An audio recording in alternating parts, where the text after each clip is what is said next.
Bago tayo magsimula sa content natin, ngayong araw na to, gusto ko lang kayong i-invite or baka gusto nyong mag-avail ng template bundle natin na editables for Canva. At napakadami ng nakalagay dito, no? Eto, nakikita ninyo sa screen natin, meron na siyang invitation, ticket invitation, at iba pa, mga notebook covers. Eto, lahat ng mga yan, kasama dun sa pinaka-package natin na Canva template at bibigyan ko rin kayo ng 1 month Canva Pro. Pero anyway, simulan na natin yung content natin para sa ngayong araw na to. Para sa mga hindi nakakaalam mga tropa ko, meron din pala akong TikTok account. Follow nyo rin ako dito at dito ko ina-upload yung mga food trip vlogs ko or yung mga travel vlogs ko.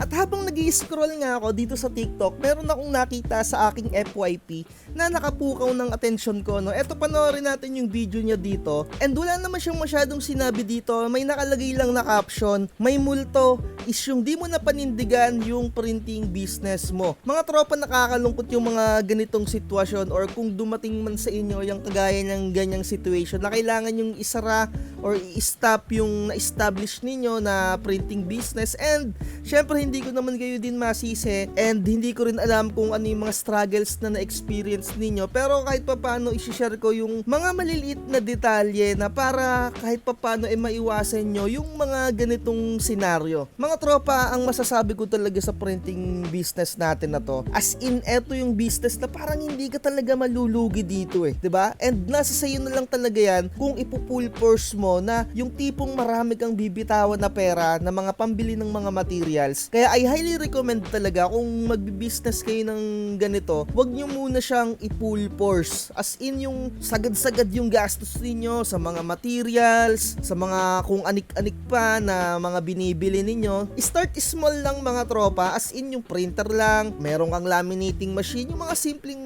bagay lang. Mga tropa, alam ko nakakainggit yung mga sobrang daming kinakraft or yung sobrang daming customer. Pero dadating at dadating ka dyan, wag mong bibiglain. Kaya nga sinasabi ko sa inyo, kung matagal na kayong nanonood sa channel ko, maghanap lang muna kayo ng pinaka-niche or yung pinaka-product lang ninyo, na main product ninyo, dun kayong mag-focus. Tsaka na kayo magdagdag ng magdagdag para hindi kayo na sasakal or hindi nyo na alam yung gagawin ninyo. Kasi kung sobrang dami yung ginagawa tapos solo lang kayo, 'di ba? Napakahirap din gawin nun, nakakapagod din. And depende sa mga katawan nyo kung bibigay yan. At kung ganun na sobrang dami nyong kinikater, kumuha kayo ng katulong talaga na kasama mong mag-craft dyan. At eto yung pinaka-importante rin, no, sa mga nakikita ko rin, sa mga napapanood ko ng mga vlogs, sa mga podcast, get all help. Kailangan mo talaga ng katulong dyan mga tropa kung gusto mong sobrang dami mong kinikater. Yun talaga yung pinaka nakita ko or napanood ko sa mga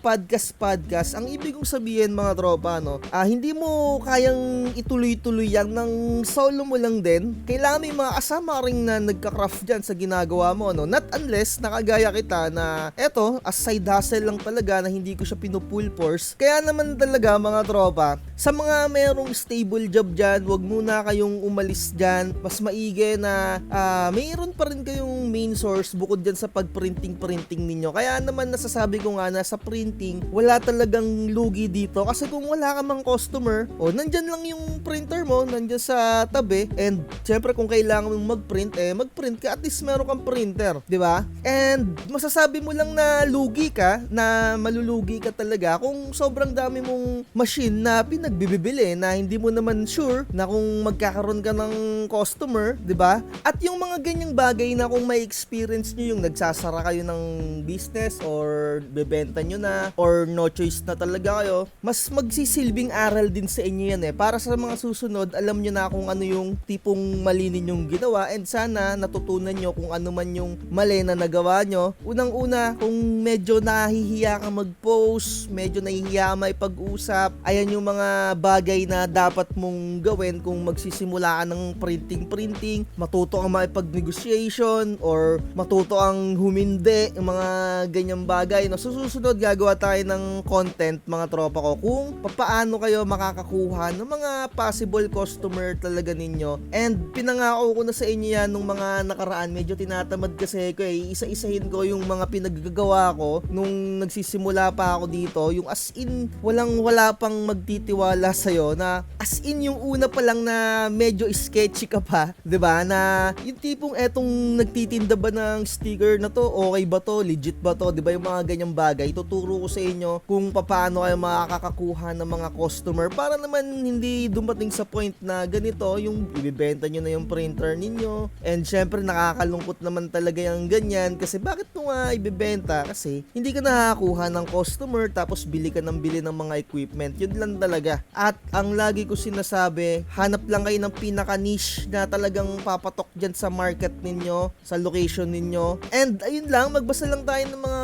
comment dito, no? In reality daw, sabi ni Angelo, madaling bumili ng mga gamit at mga materials and malaki ang kita sa printing business. Pero after nun, dun pa lang lalabas ang tunay na problema kung saan ka kukuha ng client. Ayan yung sinasabi ko sa inyo. Paano mo palalakasin ng business mo at kung paano mo hahawakan ng business mo. Ganyan talaga. Malamang sa malamang talagang hindi siya nakakakuha ng client. Talaga may experience mo talaga yung ganyan. And siguro try natin na next month, no? Pagka sinipag na tayo, medyo baha pa kasi dito. Tuturo ko nga sa inyo kung paano talaga magka-client ng ganyan. Antayin nyo na lang yung content ko na tungkol nga sa kung paano kayo makakakuha ng pinaka first client ninyo. Abang-abangan nyo na lang. Pero eto, konting price update na lang muna tayo ng mga printer na possible na gamitin ninyo. Etong Epson 121 around 5,900. And syempre kung naka-sale yan, possible mong mabili to ng around 4,500, mga ganyan, di ba? Or 5K. And eto naman yung Epson 3210, medyo tumataas na yung presyo niya sa online dahil to sa bagong batas na online tax na ipinataw, mga tropa, kaya napapansin ninyo, medyo tumaas yung presyo ng mga bilihin sa online. And eto naman yung Epson 5290, 13,000 or 14,000 around ganyan, no? Medyo tinatamad ako mag-content ngayon, so kayo, share nyo yung mga experience nyo rin kung ano yung mga diskarte ninyo, kung paano kayo nakakuha ng client para isasama natin yan dun sa gagawin kong content. Antayin ko yung mga comment nyo dyan, mga tropa, kung paano kayo nakakuha ng una ninyong kliyente dito sa printing. I-highlight natin yan, shoutout natin yan para dagdag points ba na magkaroon din ng idea yung mga ibang nanonood kagaya neto ni Lutay para naman hindi na ulit dumating sa point na magsasara siya, ibebenta niya yung mga gamit niya, diba? At kayo, para hindi nyo rin to ma-experience, share lang tayo ng mga knowledge dito, no? Para sa community natin, sa printing natin na to. So ayun na lang, like, share, and subscribe. At lagi ko sinasabi ang mga tropa, huwag magpapauto. Bye-bye. Makikitang puso'y dinaan sa promo. Huwag kang magpapauto, mag-isip ka sa pilian. Sa laro ng buhay dama,